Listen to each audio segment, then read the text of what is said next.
Okay, it's officially 11:30, which means it's time to be gay. Okay.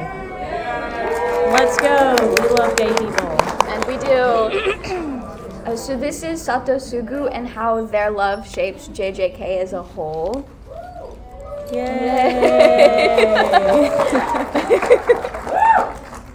Quick little introductions. I'm Mel. I use they, them pronouns. I am the certified ghetto lover. I only watch JJK for the doomed by the narrative love of these two. My name's Emerald. I go by she, her, a certified Gojo lover. I constantly add songs to my Satosugu playlist and cry. That is not a joke. Absolutely. Please. Just a general spoiler warning. This panel will mention major spoilers for the entire series, and that does include the manga. The entire thing will be spoiled. If you are sitting in this room, you know what happens. I'll give you guys like 10 seconds. Get ready to be spoiled because it's sad. Okay, also that's official art. If you guys didn't know that, that's not fan art, that's official art. Okay, last call. You can leave now. They're leaving. We're waiting for them to leave. Farewell. It's a good panel. Farewell. You're missing the sadness. They're gone. We can talk about it now. Next slide. So I think most of us in this room agree that Gojo and Geto are very close. The hidden inventory arc is pretty much entirely dedicated to showing that and symbolizing just how deep that bond goes, to inform the narrative of JJK as a whole and to kind of like set up parallels between other of the main characters in the present day. Have anything to add? No. Okay. So sharing a bike is a common romance trope, much like sharing an umbrella. I just want to point out, it's very common for couples to share bicycles when they're going on trips just in Japan and when they're riding around town. Also, the common trope of one of the couples to carry the umbrella while the other doesn't, so that they can share the umbrella when they're walking. That's the only reason that Gojo would even carry an umbrella, because that bitch don't need an umbrella because the rain avoids him. There's also a common trope in Japan for a boy to give the button off of his uniform to a romantic interest when graduating. And Geto took the button off of his uniform and he left it in the village where he massacred all of those people. And he left it there for Gojo to find. That was Gege put that in there. That's not a theory, that is factual. It's also what Gojo is holding in the scene when he finds out about the mass murders, and that's what's making his hand bleed for the extra sadness. Yes. So guys, is it gay to consider your best friend your one and only? No, I don't think so. One thing about Gojo and Geto that kind of make them their bond very special is they kind of exist in a world where both of them are the strongest, and they're often only seen basically for their strength and the weapon that they can be for Jujutsu society. But to each other, they're just Gojo and Geto. They're just little guys. They're human. And before the events of Hidden Inventory, they are always together, two peas in a pod, attached at the hip. They're so obnoxious, and we love them for it. I love them so much. And they constantly they're each other's only peer, truly, in terms of power scaling, if you will. They look at each other and they can relax around each other, and they're each other's safe space, so. On the flip side of that, Gojo is a very lonely soul, and aside from Geto, doesn't really have any close ties, and we see that in the present day of the manga. Loneliness is something that he seems to struggle with or excel at, and one of his motivations is to keep people from being as lonely as he is. The world only does see them for their strength and their techniques, and that does continue into the present, and without Geto around, Gojo is just kind of just the strong man and nothing else to him. Geto, during the Hidden Inventory arc, does become very isolated and left behind while they kind of get separated by their work. This is just the sad parallels to the last slide. Very sad. Yeah, we hate to see it. Do you have anything to add to this? You're good. Gojo starts out as the one not valuing the weak, while Geto understands the responsibility of helping and uplifting them. Gojo and Geto also complete each other visually. They serve to contrast, like yin and yang, sun and moon, opposites, two halves, just balance of each other. And you'll see these constantly in the way that the show is cut, and even in shadows, whenever there will be like Geto's eyes will be shaded and Gojo's aren't. It's just a constant play off of that they complete each other like like two halves. And that's why you always see like the beta fish, and you always see like even in the picture in the middle and the bottom there, you'll see Gojo, and that was intentional the way that shot was done, that Gojo's walking towards the light and Gojo's walking towards the shadow.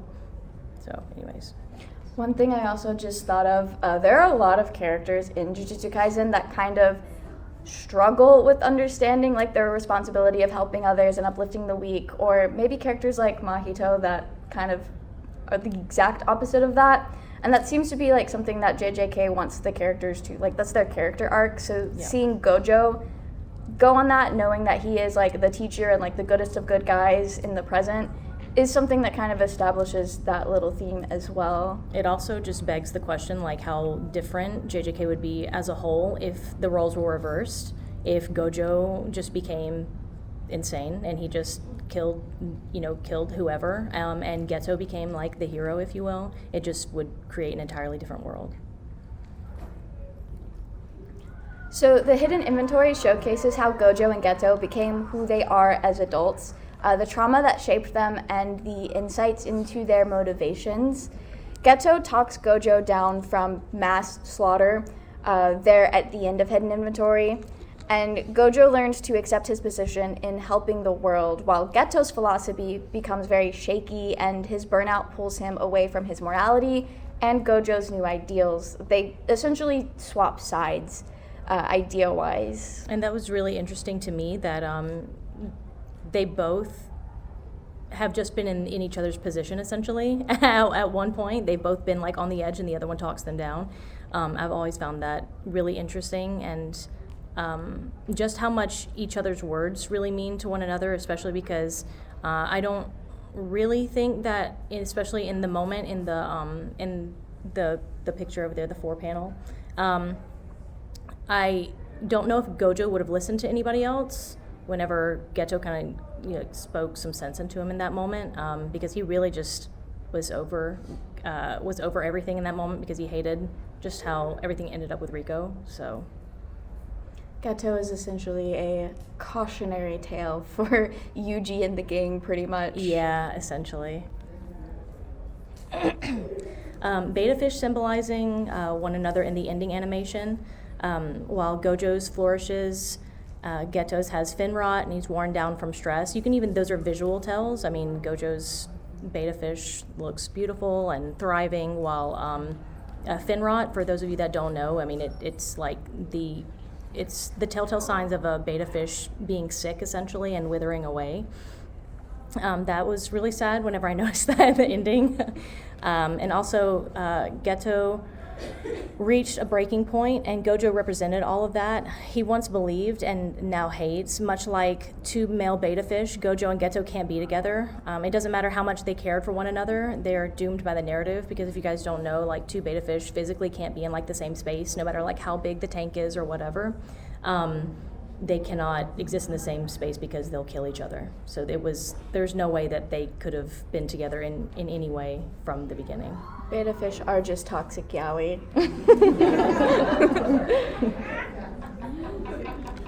So we all know about the KFC breakup. For Geto, it was kind of perceived as a relief, while for Gojo, it pretty much stripped the color and love out of the world. Gojo did let Geto go, failing to kill him like he was supposed to. He trusted Geto in that moment not to hurt him, but also he cared so much about Geto, like it would probably kill him to do what he was supposed to do to Geto in that moment. Do you have anything you want to add to this? When I watched this, I cried. That's all I have to say. And I thought, I actually saw memes of it like all over before I watched it, and I didn't have the brain rot for JJK yet, and I was like, why is KFC talking about Jujutsu Kaisen? KFC official brand Twitter did spoil Jujutsu Kaisen for me.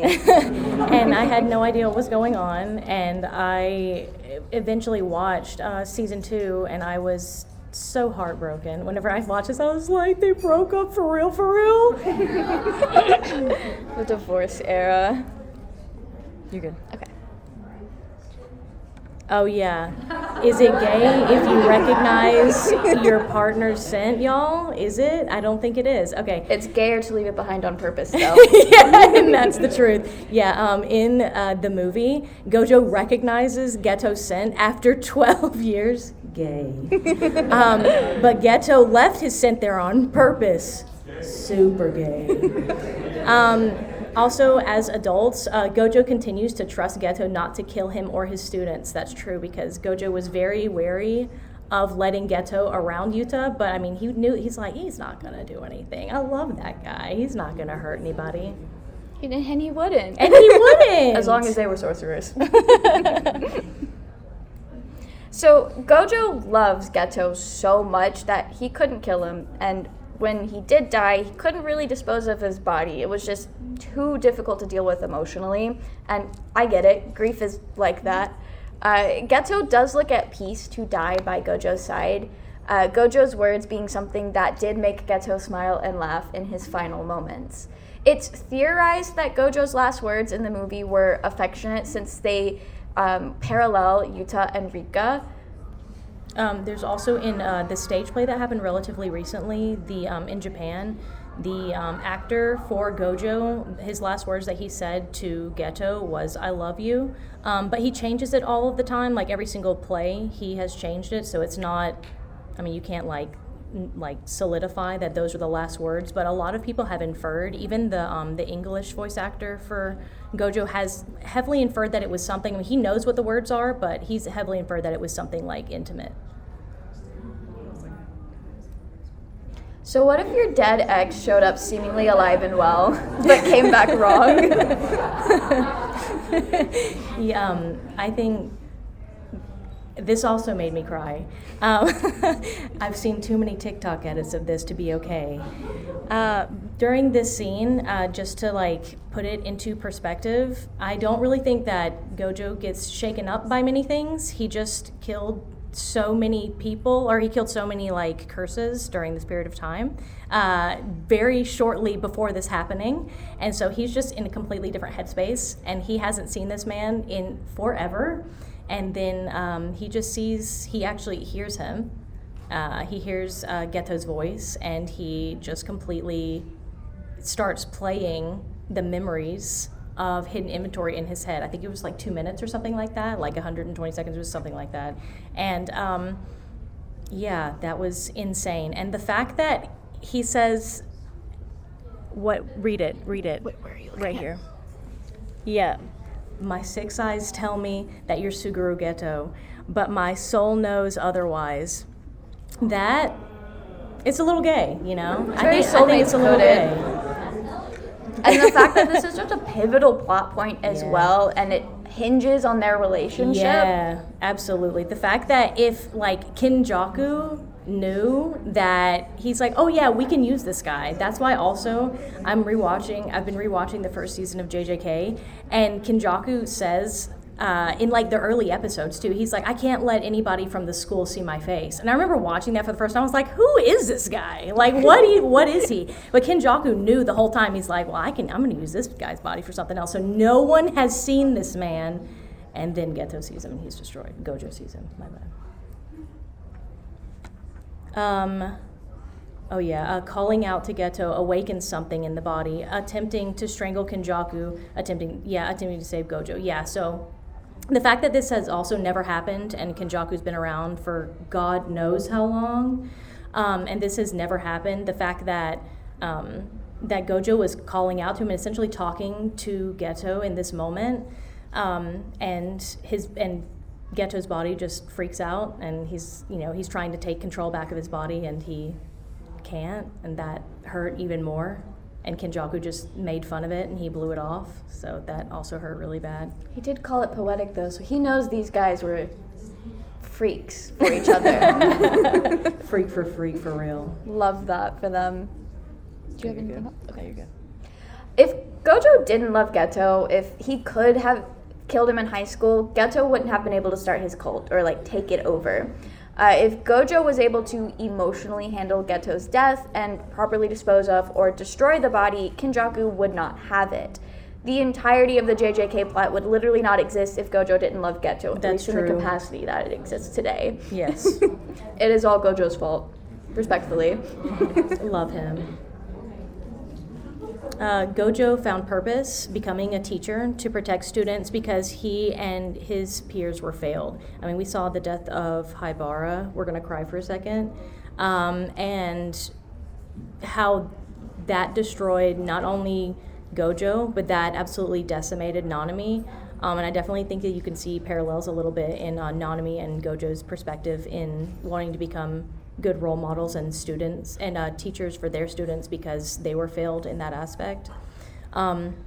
Maybe if someone was there to advocate for and protect them as students, Geto wouldn't have turned out the way that he did. I absolutely know that that's true because if they would have had, if Shoko and Gojo and Geto would have had a teacher like them, then none of this would have ever happened. They would have been protected and shielded from all that, like they've tried to do for their children, if you will. Because while they were the strongest, they were still definitely children, and even though their, I guess, sorcery skills and power could match those of adults, they didn't really have the brain power to handle everything that like they maybe could have 10 years later.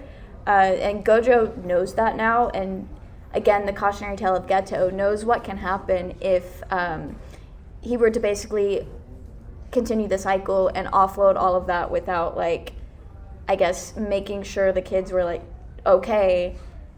And that's part of why he also wanted to be a teacher, which is probably what you just said. I did see some new people come in. Welcome. But I will tell you, we are spoiling the entirety of Jujutsu Kaisen. Okay, great. Love you for that. Making fun of them for being like, are you sure you want to be here? Okay. Only gay people. We welcome them. You're good. Okay. In the afterlife, Gojo gets to speak with Geto again. I also cried here. Telling him that he'd have been satisfied if Geto had been there. I remember reading this, and I was just tearing up because he had everyone there, like Gojo had everyone there cheering for him, and it just imagining in that picture over there with Yuta and Inumaki and Hikari, just the fact that he imagined him there in his brain, and the fact that that would have been perfect for him it just hurts my heart so much knowing that he thinks about that, and he thinks about the fact that like how different life would have been had Geto been there to support him. That just really hurts. This being a narrative theme of JJK, finding purpose and satisfaction with your life and connecting with others, I really, that's one thing that really resonates really strongly with me with JJK is the fact that the people around you, I'm trying not to get emotional, the people around you are what make you who you are. And connecting with them,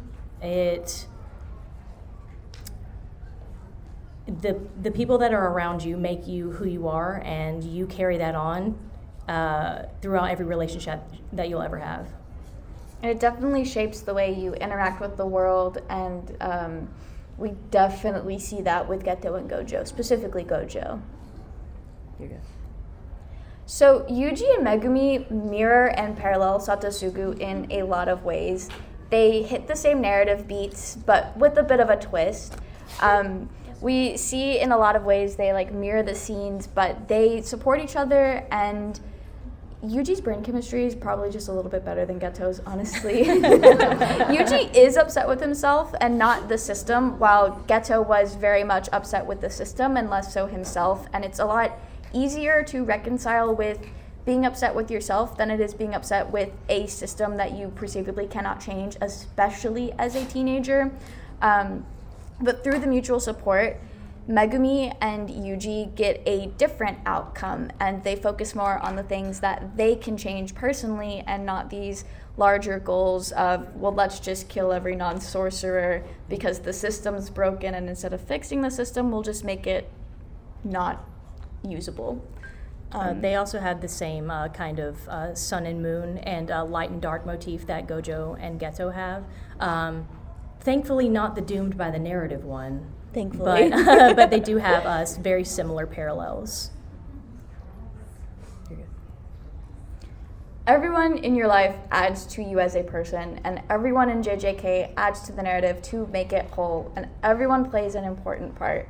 And another thing is Junpei and Yuji also kind of touch on the Gojo and Geto themes and kind of story beats of basically watching someone you care about turn into a monster and how that shapes how you interact with people after you, and becoming more determined to save people and knowing the risks and trying to work harder to keep others from falling to what your dear friend has fallen to. Absolutely. I think even Yuji witnessing what happened to Junpei, I think that changed him as a person, just like what happened with Riko changed Geto as a person. It changed Gojo as a person. I think Yuji witnessing half the things that he's witnessed has changed him as a person, and it really makes you want to just root for him the entire time, and that's why I like to see the parallel with Gojo, because if the shoe was on the other foot, we'd be rooting for Gojo whenever he was a kid. And that's why Gojo fights so hard for Yuji, because Yuji doesn't really have a lot of people in his corner, at least people with authority in the adult world. But Gojo is always there for him, and if it wasn't for Gojo, he would be deceased. And that's true. I think this is the last slide. Is it? Yeah. Okay. And that was it. Yeah.